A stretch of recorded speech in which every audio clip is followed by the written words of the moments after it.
Edward, ano ang iyong reklamo? Anong iyong kwento? Makikinig kami. Tungkol po sa pamangkin ko na si Lester Lacson, 23 years old. Gawa nga po galing po kami ng Batasan.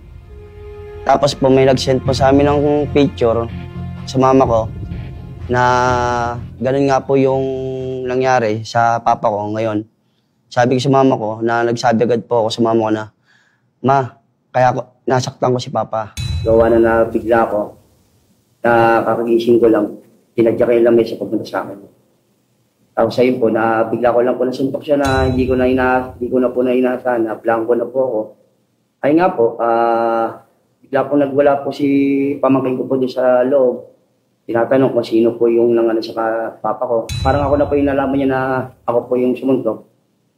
Tinadya kanya po yung pintuan ko, bigla niya lang po pinagbabasagin yung TV, saka yung Bluetooth speaker ko sa loob ng kwarto ko po.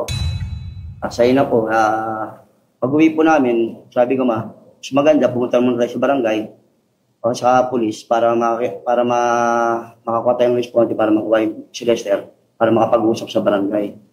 Tapos, ayun na po na nangyari. Nagkausap po kami. Tapos, nalaman ko po na may nagbabanta po sa akin na papatayin niya po ako. Yung may dala po ito samurai. Di na po niya daw alam kung ano magagawa niya sa akin. Saan ka nakakuha ng samurai? Samurai niya po yun sa taas eh. Ano ang ginagawa niyo ng mama mo sa Batasan? O nung pinadalhan kayo ng litrato na galit si Lester? Ano po, galing po kami ng Batasan po sa payout po para po sa papa ko, sa panggamutan niya. Madalas ba yung inyong alitan ng tatay mo? Madalas po. Madalas? Opo. Hindi yun ang unang pagkakataon na nasaktan mo ang tatay? Sabihin po natin mga pangalawa na po.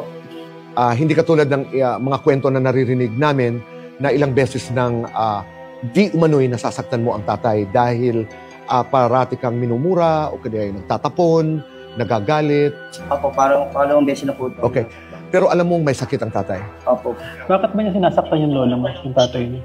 Bingaw po siya, parang narindi po siya. Alam mo ba, Edward, kung bakit ganoon ang trato ng tatay mo sa'yo? Hindi ko po alam po. Hindi mo alam kung ano ang dahilan. Opo. Pero napipikon ka ba pag sinasabi ng tatay na baka ikay merong sexual na relasyon sa nanay mo?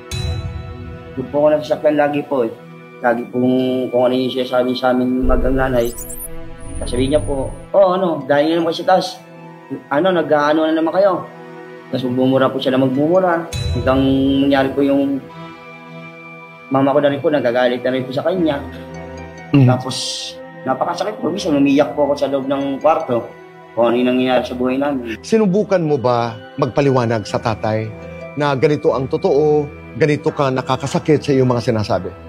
Hindi ko po magawa dahil gawa nga po ng pag nilapitan mo agad-agad po siya magbumura kung ano po siya sa bisyo, para mo ka lang dito.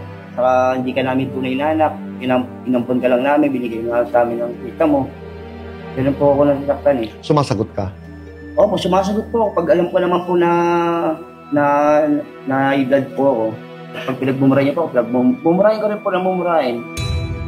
Tapos bisa po, pag wala naman akong alis na lang po ako. Tapos baliwalain ko lang yung sinabi. Tapos magpagbasok na naman, gano'n na naman po. Araw-araw po, ganyan po ang buhay namin. May trabaho ka ngayon? Ano lang po ako, araw-araw po ako eh. Contraction po. Si Lester, ano ang iyong relasyon sa iyong pamangkin? Alam ko anak siya ng nakakatandang kapatid mo, pero ngayon lang ba kayo nagkagalit o mula magkagalit na kayo? Ito lang rin po. Dahil nga po napabayaan nila yung bahay ng ganun lang. Oo. Naging parang lunggahan na ng kahit sinong tao. Kilala ba si Lester ng iyong tatay? Opo. Ni Papa Rex? Ay siya po parang tinituring na parang natin. So, nakikita mo yung pagmamahal ng iyong ama sa kanyang apo? Opo. Na parang hindi ko nakikita sa kanya. Hindi ko nakikita. Na hindi mo naramdaman na pagtrato niya sa iyo. Okay. Pero naiintindihan mo kung bakit galit na galit sa iyo si Lester. Sabi ni Lester, nagagalit siya sa iyo dahil sinaktan mo yung kinikilala niyang ama na walang kalaban-laban. Alam mo yun? Alam ko naman po yun kasi gawa nga lang po na nabigla lang po ako talaga eh. Pero pagsisiyan ko naman po agad yun, kaya nga po sinabi ko po sa mama ko na agad ba, ganito nangyari. So si Lester, pagkatapos ng nangyaring yun yung sinasabi nila nagbantay, may samurai, at pinagbantaan ka, sinubukan ng barangay na kayo pag-usapin pero wala pa rin nangyayari. May nangyari naman po usapan, kaso nga lang, di na lang po kami napapasya, hindi po kami nagkikibuhan. Pero sa isang bahay pa rin kayo nakatira. Opo, minsan po lumalabas na lang po ako, minsan nagmamadaling araw lang po ako ng kasi nga po may insomnia rin ako, hindi po ako gano'ng makatulog. Kaya minsan po pumapasok ako pag wala na siya, pasok na po ako sa loob. Pero may mga panahon noon, nung hindi pa kayo magkagalit dito sa nangyaring ito, na okay naman kayo ni Lester bilang magtiyuhin, bilang pamangkin. Opo, okay naman. May gano'n naman po naman. Ito lang pangyayaring ito nung nagka-PCK lang kayo ng tatay mo na nagkagalit na kayo. So ang estado ng inyong relasyon ngayon, hindi pa rin kayo nag-uusap. Hindi po kami nagkikibuhan. So anong gusto mong mangyari ngayon, Edward? Sa akin naman po, ang gusto ko naman po sa kanya na kahit manghingilan siya ng tawad sa akin, wala namang problema ako, manghingilan ako ng tawad sa kanya para ma-raise niya ako kung ano yung dapat maging ako ng buhay namin. Yun ang dahilan kung bakit lumapit ka dito sa Kaitanen Action para magkaayos kayo, magkausap na sana'y humingi man lamang siya ng paumanhin. Pero totoo ba na gusto mong umalis si Lester sa bahay? Pero bakit? Paano yun? Siya ang mahal ng tatay niyo. Ang bahay na yan ay pag-aari ng iyong mga magulang. Opo. Aha. Wala naman po akong magagawa dun kung matigas po siya, bahala na siya sa buhay niya dun. Maya-maya ay makakausap natin si Kuya Alan.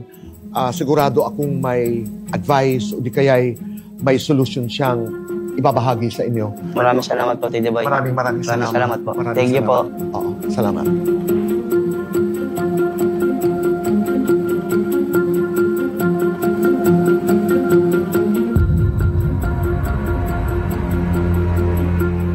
Hindi naman pala pagpapaalis ang Main kanyang niya concern. goal. Apo. Ang goal niya is mag-apologize.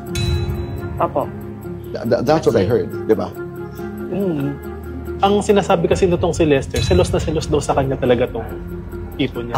Kasi yung pagmamahal na dapat is nasa Na imbis na kanya, ibibigay napunta sa doon kanya. kay Lester. Okay. And then? Kasi okay naman daw yung magtatay nung nakulong na DSWD din kasi tong si Lester. Tapos nung dumaya yung tatay, si Tito, nung nagkita sila nung ni tatay, okay yung dalawa. Pero tinanong namin si Lester tungkol dun sa kung may nangyayari nga doon sa tito niya saka sa lola niya. Wala daw naman daw. Ano naman? So bakit lumabas yung pag-uusap na yun? Kasi daw meron na daw tama talaga sa utak yung lola. No. Okay. Na-stroke daw kasi. Halika, pasok natin. Okay. Hello po, Tito Boy. Maraming salamat, Lester, sa pagpunta mo dito sa Kaitanen Action. Ilang taong ka na? 20 po. Lester, ay narinig mo yung salaysay ng iyong tiyuhin si Edward. Ano ba ang kwento mo? Nung pag-uwi ko po nun, Tito Boy, nagulat po ako, matutulog na po sana ako. Patay po yung ilaw nun Pagpasok ko po, nangingi po sa akin yung tatay ko ng sigarilyo. Fights daw po siya. Si Papa Rex? Apo. Oo. Pagtingin ko po sa kanya, nabigla po ako, nakaganon po kasi siya nun. Tumamaga po yung mukha niya, puro black eye. Nagalit po ako, nagsisigaw na po ako nun. Sabi ko, sino gumawa sa inyo pa? Naisip ko agad po si Kuya Edward. And kumuha po ako ng patalim po, ng kutsilyo. Nahanap ko po siya sa labas, wala siya sa labas. Naisip ko po, baka po nasa taas siya ng bahay namin. Tanakbo po ako doon, sinipa ko po agad yung pinto niya. Bay, hinanap ko po agad yung samurai niya. Ayun po, pinagtataga meron ko. siyang samurai? Apo. Bakit merong samurai si... Hindi ko po Kuya alam Pero may samurai ka daw. Totoo ba yun? Wala po. Sa'yo daw yung Sabi niya samurai sa'yo. Ay, yung itak po yun. So pumunta ka sa kwarto niya and then? Ayun po, pinaggaano ko po yung mga gamit niya, yung flat screen na TV, tinaga ko po yun. Tapos pinagtataob ko po lahat ng gamit niya kasi di ko po siya makita, galit na galit. Bakit mo ginawa yun? Siyempre, mahal na mahal ko po yung tatay ko, Tito Boy. Oo. Tapos may kita ko pong may ganun siya sa mukha. Galit na galit po talaga ako nun. And then, ano ang nangyari? Ayun po, naghintay po ako dun sa kanya, umuwi. Nahanap ko po siya sa labas. Nagubad na rin po ako ng damit nun. Talagang, pag nakita ko po siya, anuin ko po siya talaga nun Nantay ko po siya umuwi. Bay, pinakausap sa akin sa video call. Sabi ko, huwag kang uuwi dito. Talagang may mangyari sa'yo masama. Sino ang tumawag? Asawa po ng kapatid ni Papa Rick. Yung isa ko pong lolo.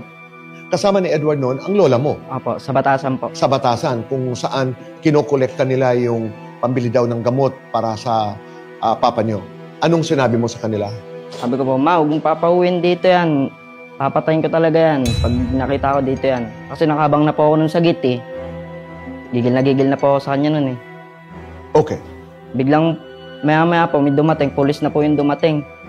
Hindi siya. Nandun na pala siya sa barangay. Tinago ko po agad yung yung samurai. Sabay sinama po ako ng mga pulis sa barangay. Nagkaharap kayo doon. Ano ang inyong napag-usapan? Ano ang inyong napagkasunduan? Wala, sabi ko, ba't niya ginawa yung mga ganon? Anong sabi niya? Sabi niya, nanggigilan daw po siya. Sabi ni Kuya Edward ay nagdilim ang kanyang paningin dahil tinadyakan ng lolo ng papa mo ang mesa at pinagmumura siya. Totoo ba yung kanyang salaysay? Apo, totoo po yun. Ganun po talaga si Papa Rico. Kaso po talagang pag sinaktan po yung lolo ko, nagagalit po talaga ako eh. Kinakampihan ko po yun kahit mali yun. Oo. Ganun ko po yun kamali. Totoo naman po yun. Siyempre, magkasama kayo sa bahay ni Edward, di ba? Paano ang inyong relasyon? Di po kami nagkikibuan. Pero napakadelikado naman nun. Baka may mangyari na naman. Hindi po kasi nandun na rin po yung papa ko, si Papa Eugene. Okay. Doon po ako nakikinig minsan eh, Papa Eugene. Importante na may pinakikinggan. Palagay mo ba may selos ang Kuya Edward na anak ng lolo mo dahil sobrang mahal ka ni Papa Rick? Opo, selos na selos po sa akin yan. Kasi mas mahal po ako sa kanya eh. At palagay mo yun ang dahilan kung bakit hindi kayo nagkakasundo. Opo. Ano ang gusto mong mangyari, Lester? Humingi po siya sa akin ng tawad sa ginawa niya sa lolo ko. Tapos hingi rin po ako sa kanya ng tawad sa pagbabanta ko po sa kanya. Ay, hindi sa akin lang naman po. Bigla lang rin po naman talaga ako eh. Klaro yun. At sana'y doon mag-umpisa ang katahimikan kasi Apo. isa lang kayong pamilya. Maya-maya lamang ay makakausap niyo si Kuya Alan at sigurado ako na mabibigyan kayo ng payo. Maraming salamat.